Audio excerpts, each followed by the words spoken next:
On est perdu dans la forêt là. Ah, là il y a quelque chose. Alors je pense pas... là il y a quelque chose aussi. C'est un lieu qui est chargé en énergie, c'est incroyable. Voilà, même là, tout autour aussi. Regardez ça. Regardez comment ça s'illumine. C'est fou. Oh. Ça va dans l'orange. Putain, mais c'est énorme.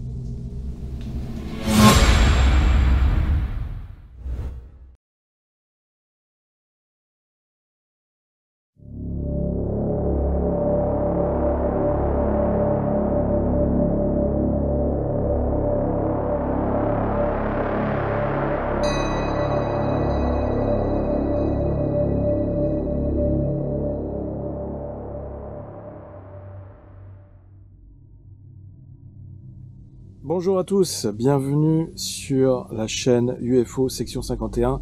Welcome on the channel UFO Section 51.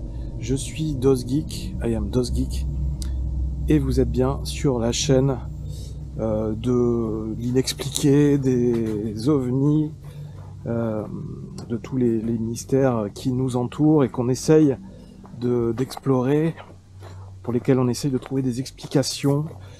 J'aime bien faire des recherches, enquêter. Et là, on est dans la deuxième vidéo, dans un deuxième épisode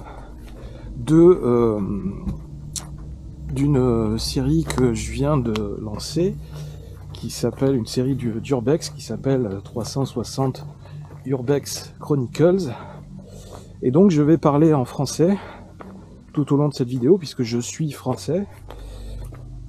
Et donc pour les anglophones qui sont abonnés à cette chaîne, je les invite à activer les sous-titres et la traduction automatique en bas de la vidéo dans les paramètres.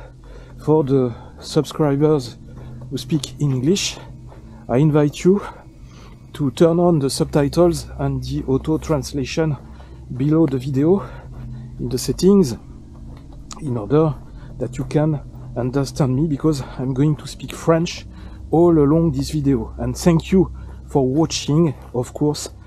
Thank you for subscribing, for coming for the first time on the channel maybe, and certainly for the first time in this new series of videos called 360 Urbex Chronicles. Bienvenue à vous, merci à tous ceux qui nous ont rejoints, à tous vos messages de soutien. J'ai eu des commentaires très sympathiques à la suite de la première vidéo que j'avais faite sur une ancienne église, chapelle de Templiers dans le sud-ouest de la France. Et donc on continue dans la foulée. En plus c'est très sympa, moi j'aime bien marcher, explorer comme ça, des lieux un peu isolés, des lieux un peu désertés.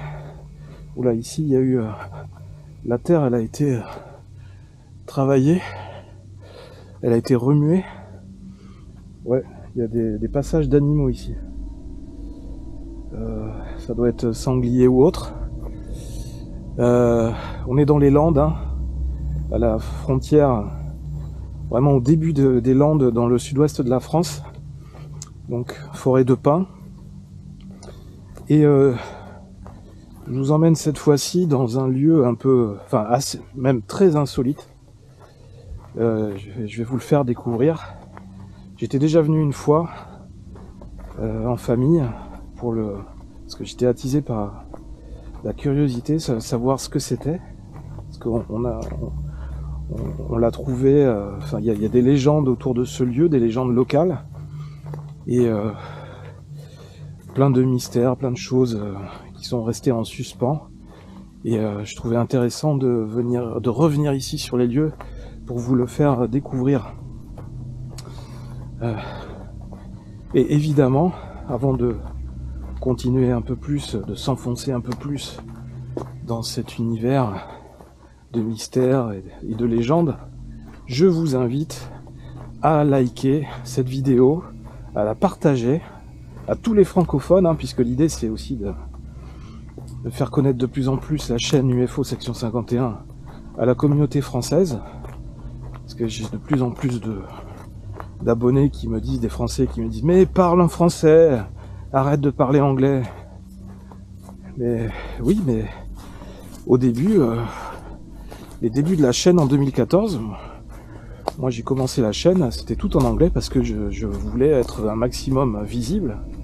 Et donc pour avoir un maximum de visibilité sur YouTube, il faut, pour toucher un maximum de monde, dans le monde entier, la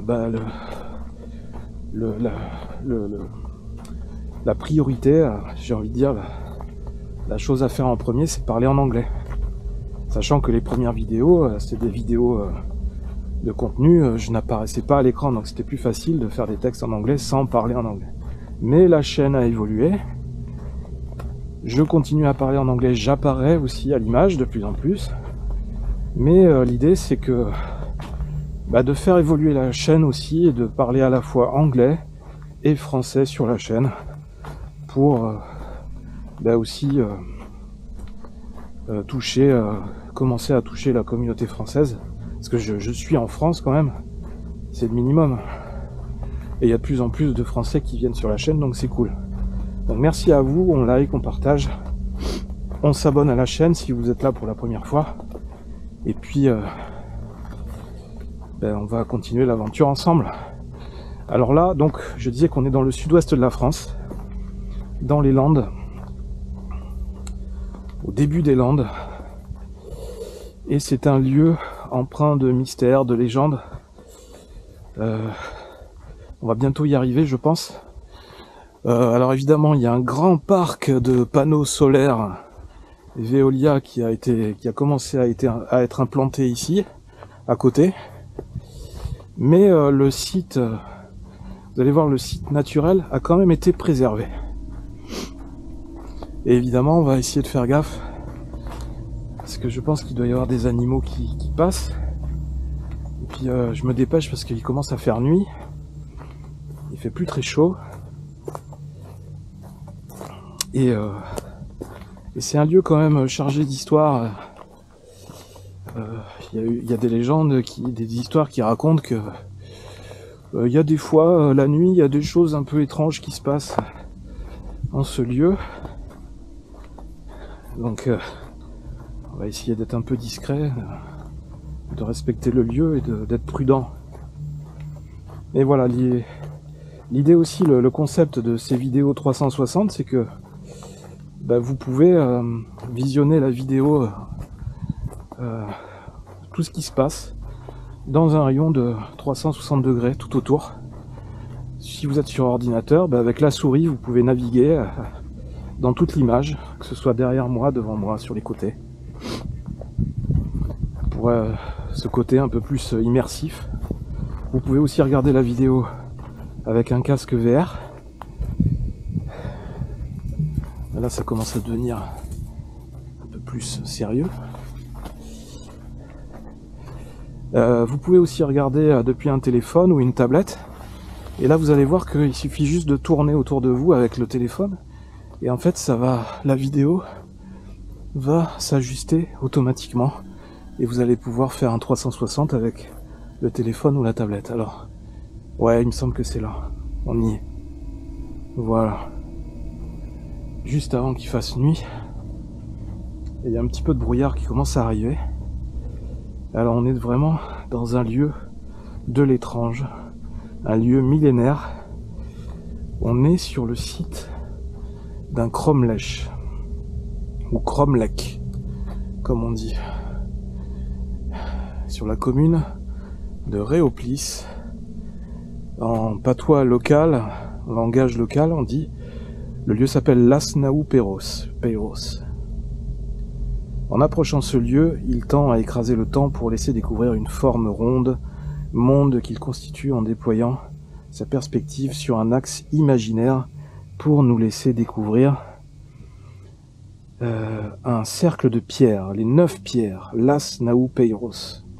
Sans attrait apparent, isolé de tout, il devient un lieu mystérieux où il abrite ses secrets sur le monde extérieur.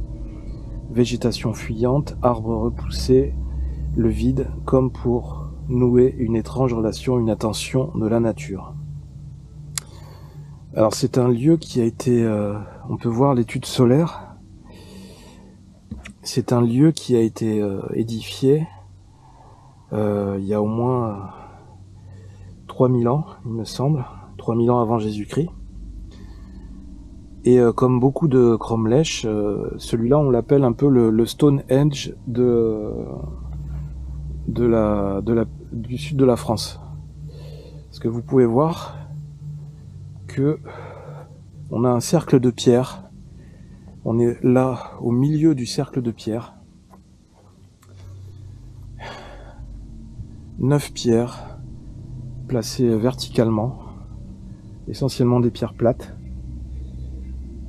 et qui ont été édifiées là en même temps, à la même époque, en plein néolithique, c'est-à-dire entre 3000, 4000, 5000 ans avant Jésus-Christ, à la même époque que Stonehenge en Angleterre, et il y a plein d'autres sites dans le même style, dans les pays celtes, pays de Galles, Écosse, tout ça.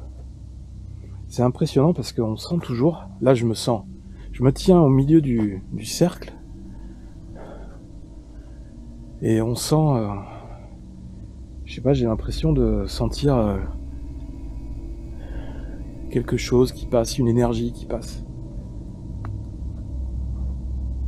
C'est étrange. Et alors souvent ces lieux,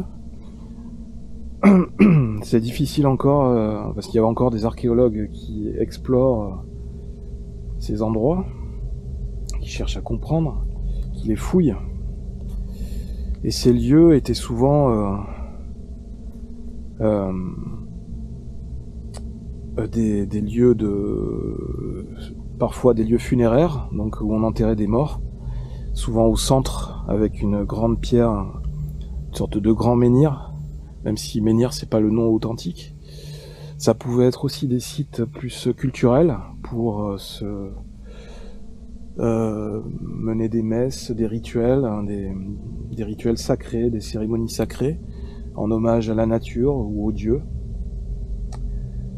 Et c'était aussi, ils étaient aussi édifiés, ces sites, en fonction de la lumière et du soleil. Pour pouvoir, dans un but astronomique, pour pouvoir observer les étoiles et aussi définir un calendrier à partir des étoiles. Et donc faire faire plein de choses en fonction des saisons.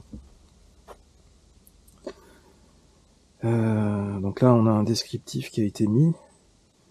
Au centre du monument reposait un trésor accessible seulement 2 fois l'an, lors des sabbats. À l'aube, la mort frappait, soi-disant, les curieux en quête de richesse en dehors de ce laps de temps. Alors oui, on parle de sabbat parce qu'il y a une légende qui dit que ce lieu était aussi un lieu de rituel pour des soirées sataniques, des rituels sataniques ou des rituels avec des sorcières.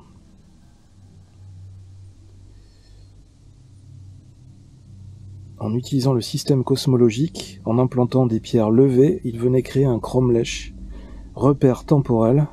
On peut comprendre pour quelle raison l'homme a compris la reconnaissance des saisons. Au centre des points d'énergie, ils ont posé une pierre. Ici. De ce point, ils ont tracé un cercle. En observant le parcours de la lumière du jour et de la nuit, elle ne faisait que répondre à la courbe solaire et lunaire en projetant une ombre au sol. Au lever et coucher du soleil, donc là on va être au coucher du soleil, le mât projette une ombre qui coupe le cercle en 2 points.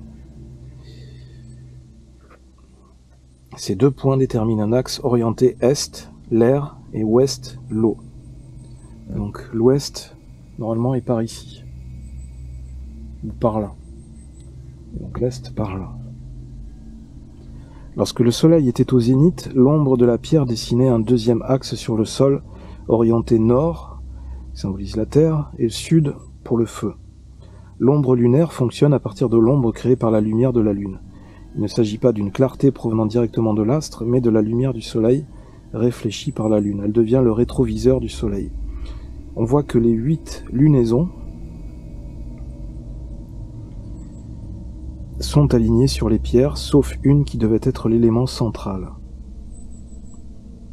Bâtir en pierre brute ne constituait pas un manque de savoir. En créant ce cercle de pierre levée, Cromlech, il venait d'accomplir un acte de géométrie sacrée. Emprunté à la nature, il était le passage de la vie à la mort, rythmé par les éléments naturels pour devenir le lieu des assemblées nocturnes. Ce lieu secret est l'essence du mystère initiatique transmis par des rituels. Il est inexplicable et se vit dans le ressenti. Ah, j'ai l'histoire.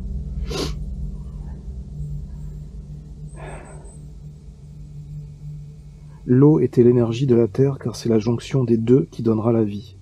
L'eau sied à l'ouest, là où pour nos ancêtres se terminait la terre pour découvrir l'immensité de l'eau. L'eau est également le passage d'un monde à l'autre, du monde terrestre vers le monde spirituel, celle qui relie la terre et le ciel. Les ronds des sorcières, appelés aussi cercles des fées, ont longtemps intrigué les hommes, ces cercles d'herbes tantôt brûlées, tantôt verdoyants, autour desquels de nombreuses sorcières venaient danser les soirs de sabbat. Ils étaient bien plus de remarquables astronomes. L'astre du jour, le soleil, était considéré par les Celtes, en 1000 avant Jésus-Christ, comme source de tout feu céleste, de toute lumière. La lune, celle qui change d'état, forme un couple avec le soleil. Elle a joué un rôle important, ces cycles en relation avec l'idée de la fécondité, des migrations, des cultures, des chasses, des mythes ancestraux.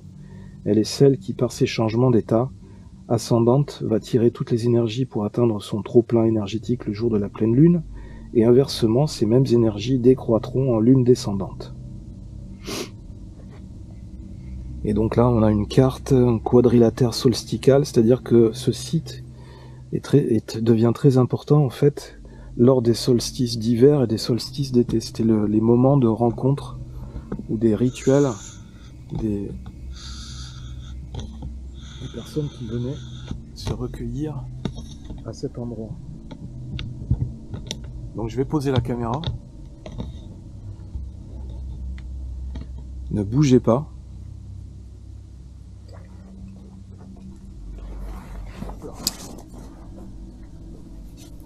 Je vais vérifier qu'on a toujours de la lumière. Donc pendant qu'il fait jour, on va profiter de la lumière pour faire quelques tests avec des appareils, avec notamment le K2 pour vérifier s'il y a des perturbations du champ électromagnétique.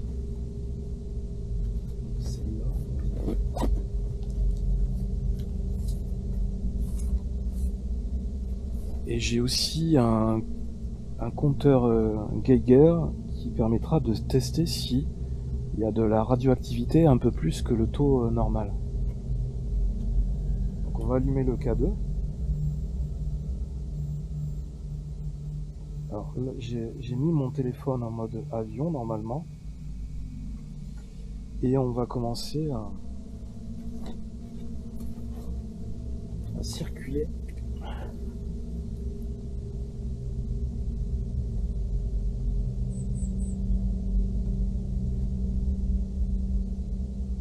Il y a un truc. Là, il y a un truc. C'est fou. Waouh!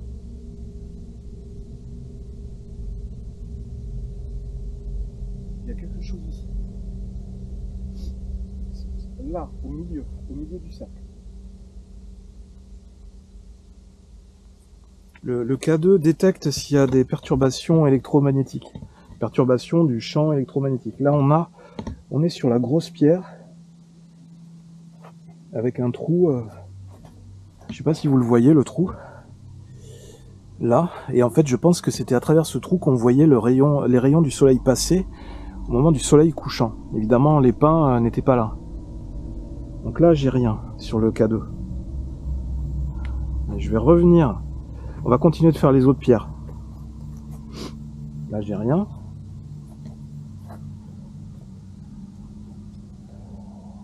Là, j'ai rien non plus. Là, j'ai rien non plus. Et c'était à partir d'ici que ça commençait à s'affoler. Alors, c'est redevenu calme.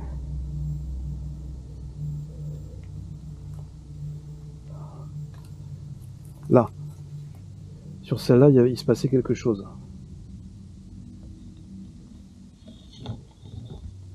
Alors, je vais poser la caméra.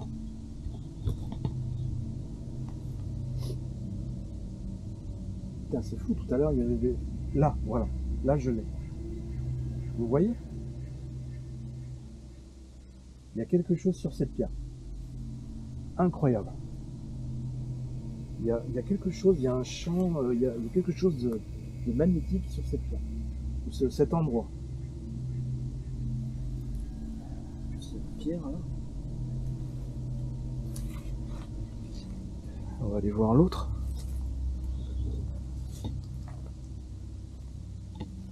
C'est la pierre qui est orientée à l'est. Je dirais nord-est. Et là, il y a un truc aussi. Il s'est passé un truc.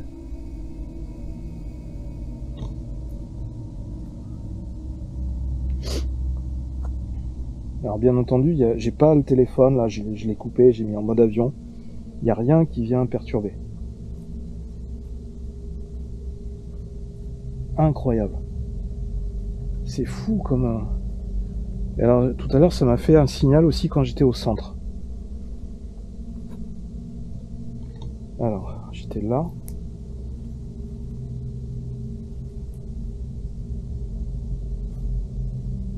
Là, voilà. Là il y a eu un truc. Là.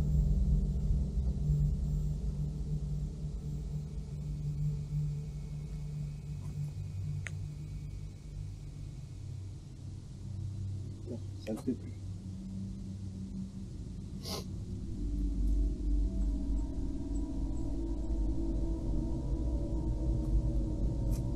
Incroyable. En général, quand ça me le fait autant, c'est quand je le mets à côté d'un ordinateur ou de la box internet. Mais là, c'est vachement puissant, quoi. Là, c'est ici. Et on est bien, effectivement, on est dans l'alignement des pierres. Et on est en plein milieu. Putain, c'est incroyable. Incroyable de...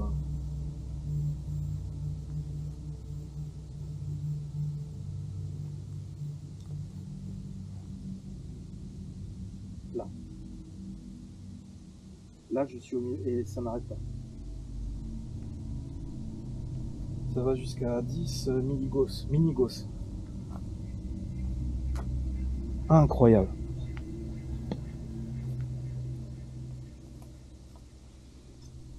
Et je vais tester un peu aux alentours. Évidemment, aux alentours, il n'y a rien. C'est le calme plat. Ah.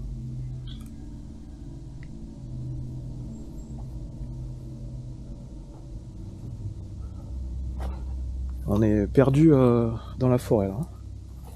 Ah, là il y a quelque chose. Alors je pense pas... là il y a quelque chose aussi. C'est un lieu qui est chargé en énergie, c'est incroyable. Voilà, même là, tout autour aussi. Regardez ça. Regardez comment ça s'illumine. C'est fou.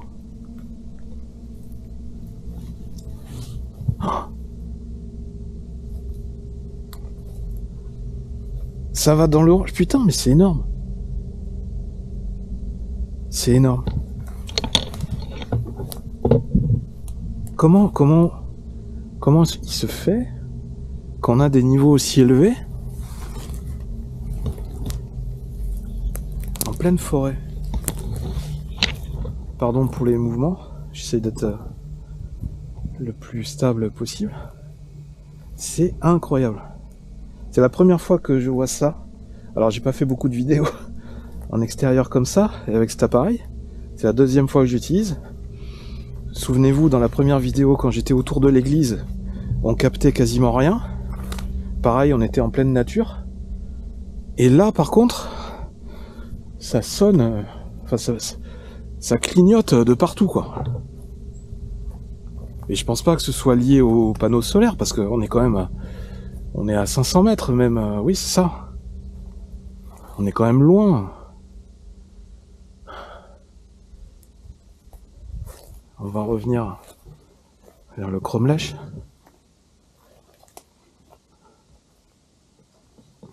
Incroyable. Là. Il y a des trucs, parce que je vois des pierres disséminées un peu partout, il y a des petites pierres. Alors il faut savoir que le lieu, il a fait l'objet de fouilles. Ce lieu, il date de déjà moins 2000, voire moins 3000 avant Jésus-Christ. Il a été édifié à l'ère du néolithique, pour les rituels sacrés, à titre aussi de lieu funéraire, comme on a dit. Ça continue à clignoter. Mais on a commencé à en parler, les gens qui habitaient ici commençaient à en parler, et on commence à lire des informations dans les textes à partir de 1587. Et c'est à cette époque-là qu'on commençait à naître les légendes de rituels sataniques et de rassemblements de sorcières en cet endroit. Mais maintenant je comprends, quand on voit à quel point il est chargé en énergie. Là voilà, ça recommence à clignoter.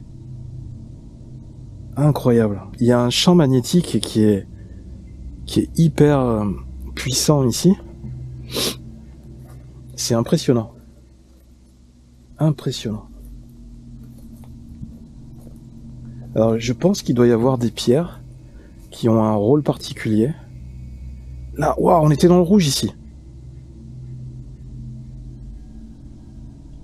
Il y a certaines pierres, quand elles sont alignées, qui doivent canaliser de l'énergie et qui font que, en fait, on doit avoir des axes d'énergie ou des rayons, des champs magnétiques qui font que ça génère un champ de force, soit vers le ciel, soit vers le sol, vers la terre.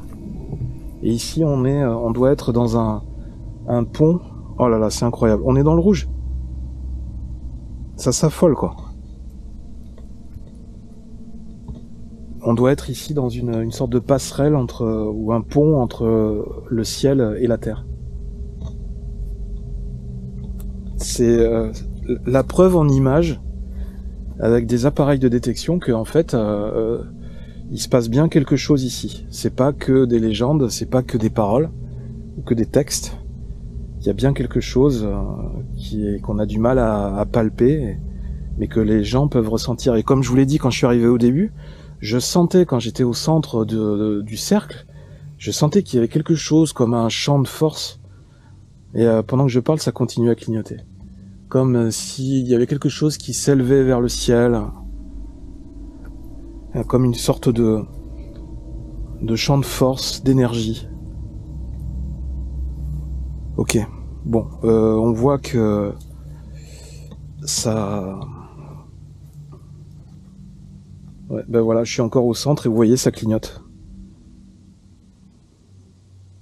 Oh là là, incroyable. Et oui, comme je disais, ce lieu a aussi fait l'objet de fouilles. Depuis 1587, il y a des personnes qui sont venues remuer les pierres, chercher des trésors cachés. Oh là là, ça continue à clignoter, c'est incroyable. Donc effectivement, je disais, il y a une légende comme quoi il y avait un serpent géant qui rôdait sur le lieu et qui protégeait le lieu contre les chercheurs, les chasseurs de trésors. Et donc beaucoup de paysans ou d'éleveurs de brebis. Oh là là, et je parle et c'est tout rouge.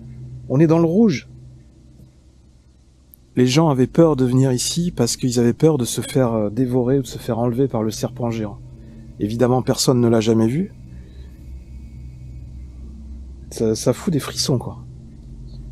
Ça fout des frissons. On va tester... Bon, mon test est concluant. On va tester la radioactivité maintenant. Incroyable. Incroyable. Donc normalement la radioactivité, j'ai réglé un seuil minimum.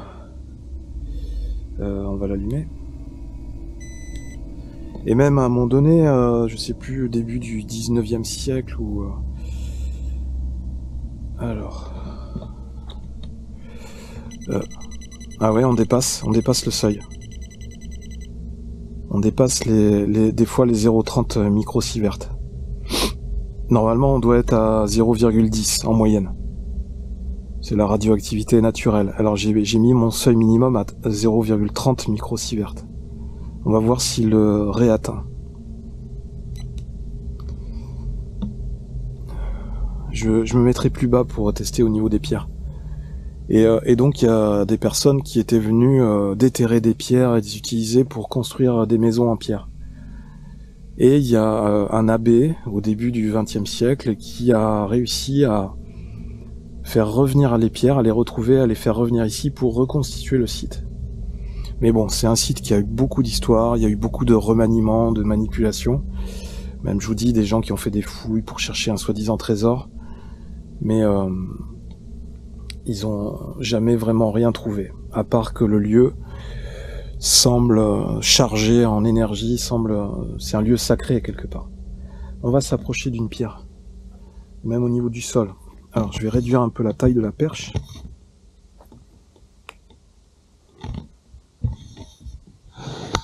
À un moment donné, je vais mettre la lumière, parce que la luminosité commence à baisser. Alors, si je reviens au centre.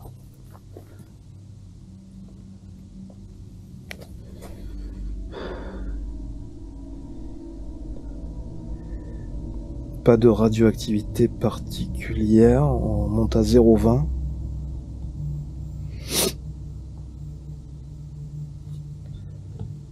Ce serait hallucinant quand même qu'on ait des taux super élevés. Après, tout est possible. Hein. Souvent, on dit que quand il y a un ovni ou une activité ufologique quelque part, il y a un champ magnétique très élevé, il y a des traces de radioactivité qui sont au-delà de la normale.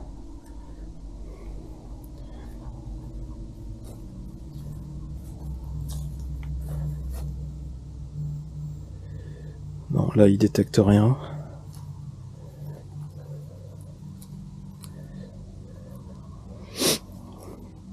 Rien d'anormal. Après, c'est plutôt positif parce que ça veut dire que quelque part, l'énergie, le champ d'énergie qu'il y a ici, c'est de l'énergie positive. Si c'était négatif, je pense que on aurait un taux de radioactivité qui serait très élevé et ça tuerait tellement élevé que ça pourrait tuer la végétation.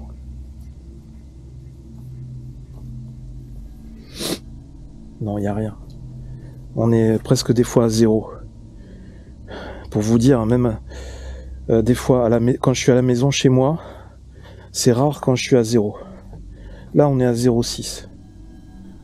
Je sais pas pourquoi tout à l'heure on a atteint 0,30. Peut-être que j'étais un peu trop près de la caméra, je sais pas. Et oui, on est très bas. Hein. On est très bas en termes de radioactivité.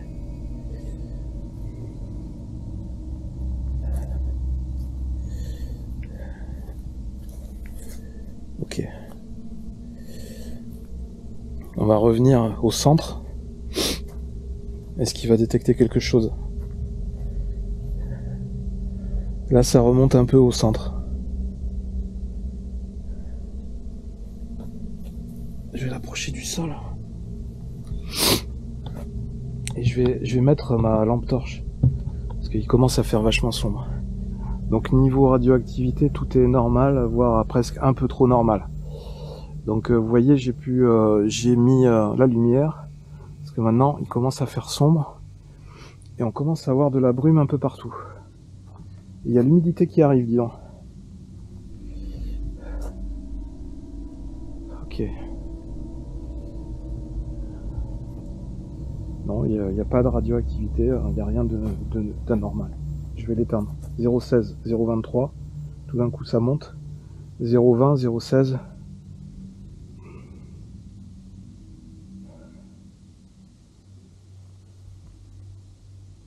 Sur l'arbre, peut-être.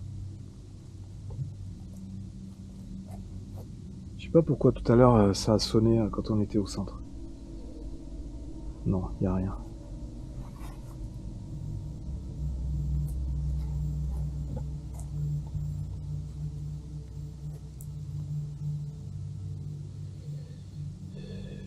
Non, ok. Donc rien à signaler, on va l'éteindre.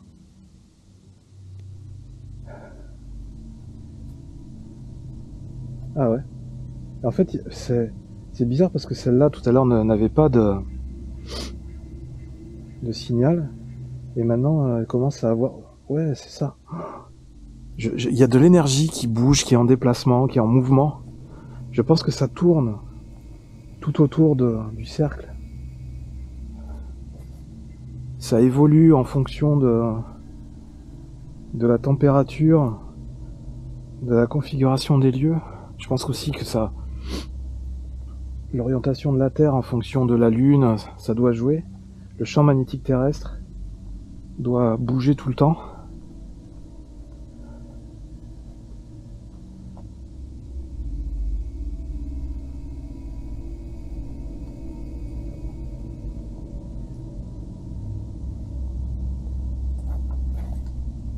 Rien.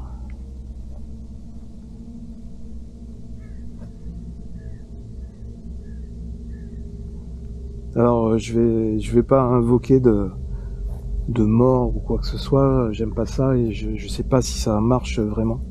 J'ai aucune expérience là-dedans, donc je voudrais pas faire de bêtises ou faire n'importe quoi.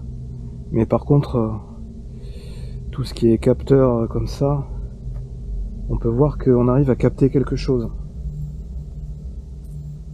Tiens, il y avait des champignons là, j'ai pas testé la radioactivité sur les champignons, parce que souvent les champignons gardent plus facilement de la radioactivité, toute trace de radioactivité.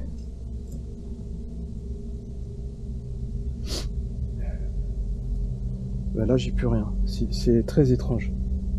Là, ça y est, ça repart. Ici. Donc encore une fois, voilà, quand on est au centre, du cercle, il y a des mouvements d'énergie. Voilà, c'est parti. C'est parti. Incroyable. Je suis vraiment bluffé par l'endroit, parce que déjà la première fois quand j'étais venu il y a 2 ou 3 ans, j'avais été assez impressionné par l'endroit. Et là, toujours autant impressionné. Et en plus, j'ai un appareil qui me confirme que l'endroit n'est pas anodin.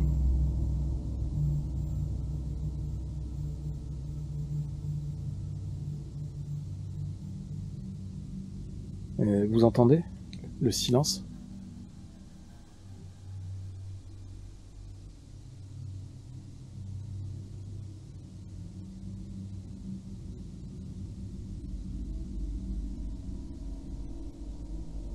Ah, j'ai entendu un oiseau. C'est le calme plat.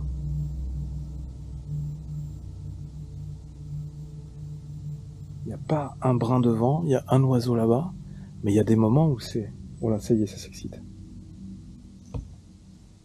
Je pense que le lieu doit être visité par des... Je sais pas si c'est de l'énergie, si c'est des formes d'énergie, des manifestations d'énergie, si c'est des êtres qui sont dans une autre dimension, ou des défunts, je ne sais pas, des esprits. Incroyable.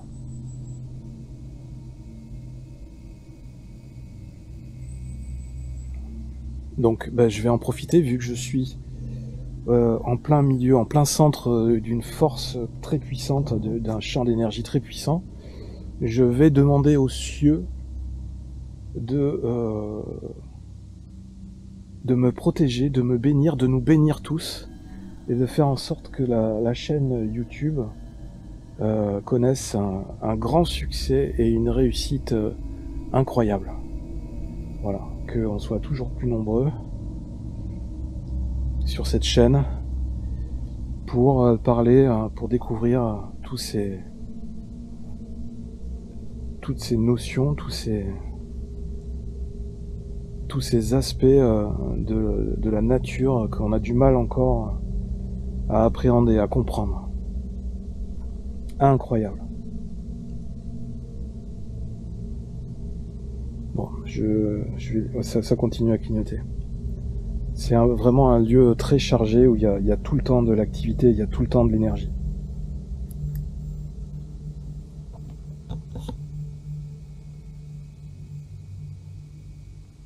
C'est incroyable. Là, vous êtes aux premières loges. Si jamais il se passe quelque chose, si je me fais emporter vers le cosmos ou au contraire aspirer au fin fond de la Terre, dans les entrailles de la Terre.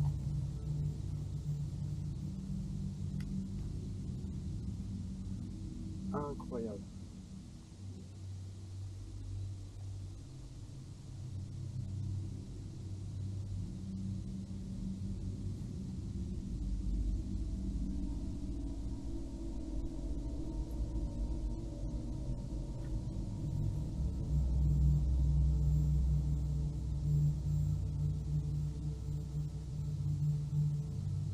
Là, on voit plus rien.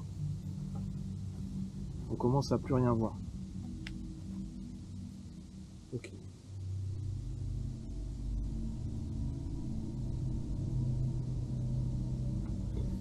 Ok les amis. Expérience incroyable. Hein.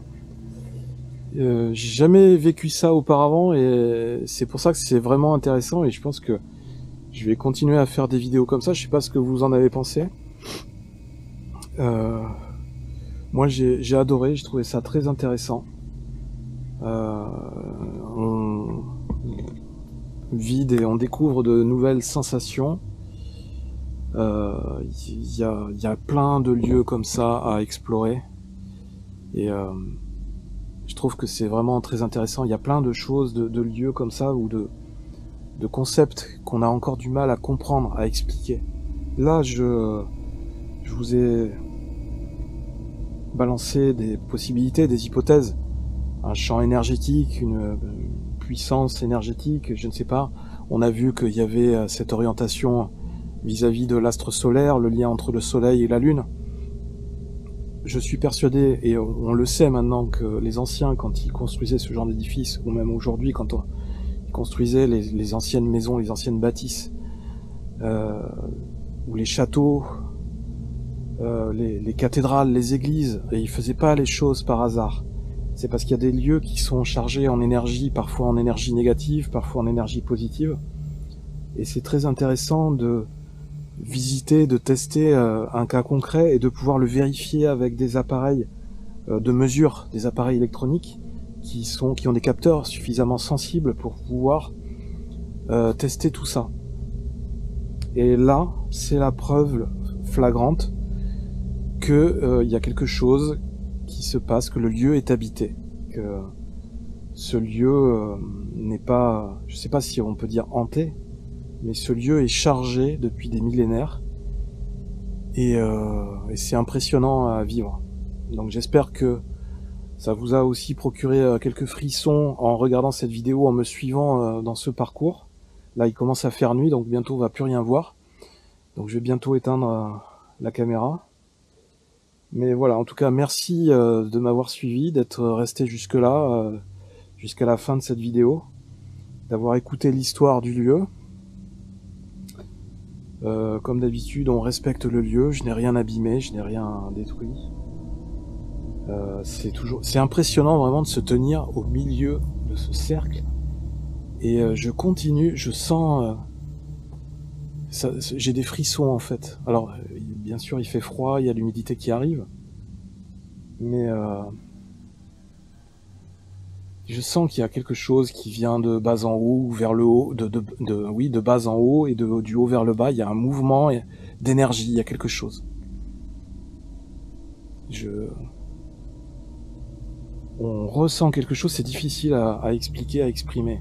Et je pense que c'est le même genre de sensation qu'on ressent parfois quand on va dans certaines églises romanes qui aussi étaient construites en fonction de l'orientation par rapport au soleil, le soleil levant, le soleil couchant. Ces lieux sacrés étaient construits pour faire en sorte que les gens s'y sentent bien, ou puissent trouver du réconfort, ou puissent se recharger en énergie. Alors j'espère que ce détour ici m'aura permis de me recharger moi aussi en énergie, de recharger mes batteries positivement. En tout cas, c'était une expérience super intéressante et je suis content, très heureux de vous l'avoir partagé. Voilà. Merci à vous encore d'avoir regardé cette vidéo. Je vous tiens au courant si jamais il se passe des nouvelles choses, si j'ai du nouveau sur la route du retour. Et puis évidemment, continuez à regarder UFO section 51. Donnez-moi vos commentaires, vos retours par rapport à cette vidéo. Ce que vous en avez pensé, ce que je pourrais améliorer, si vous avez des idées. Et puis très vite, je pense que je vais refaire une autre vidéo sur un autre lieu, comme ça, chargé en énergie. J'aimerais bien trouver un lieu d'observation d'OVNI. Parce qu'il en existe dans le coin, dans le secteur, des cas comme ça, des gens qui ont été témoins d'OVNI dans le ciel, un OVNI qui décollait, ou des choses comme ça, ou qui s'était posé, et voir un peu la configuration du lieu, la topographie, faire des relevés. Chose que je tiens à préciser aussi, pour dire que c'est un lieu quand même chargé en énergie. Il y a quelque chose de spécial, quelque chose de fort qui se passe ici. Il y a une histoire aussi, il y a une stèle pas loin, il y a un avion, je crois que c'est un avion anglais, qui s'est écrasé pas loin d'ici pendant la Deuxième Guerre mondiale, suite à une bataille aérienne avec des avions allemands, certainement des Messerschmitt ou autres. Et donc il y a un pilote anglais qui s'était écrasé ici, et du coup on lui a érigé une stèle. Alors c'est pas très loin, hein, c'est à quelques centaines de mètres ou à 1 kilomètre ou 2. Mais voilà, pour dire que il y a quelque chose qui se passe ici. Il y a quelque chose. Comme il y a d'autres zones, d'autres endroits ailleurs en France, dans d'autres régions, où, comme par hasard, on a des avions qui tout d'un coup s'écrasent toujours au même endroit. C'est très très étrange. Chers amis de l'étrange et de l'inexpliqué, vous étiez sur la chaîne UFO section 51, c'était DosGeek. Merci de liker, de partager, de faire venir vos amis. On sera toujours mieux plus nombreux. Et vous abonner à la chaîne, et puis on se dit à très bientôt sur la chaîne UFO section 51. Merci à vous, grosse bise, et promis, je fais attention, je reste prudent. Longue vie et prospérité.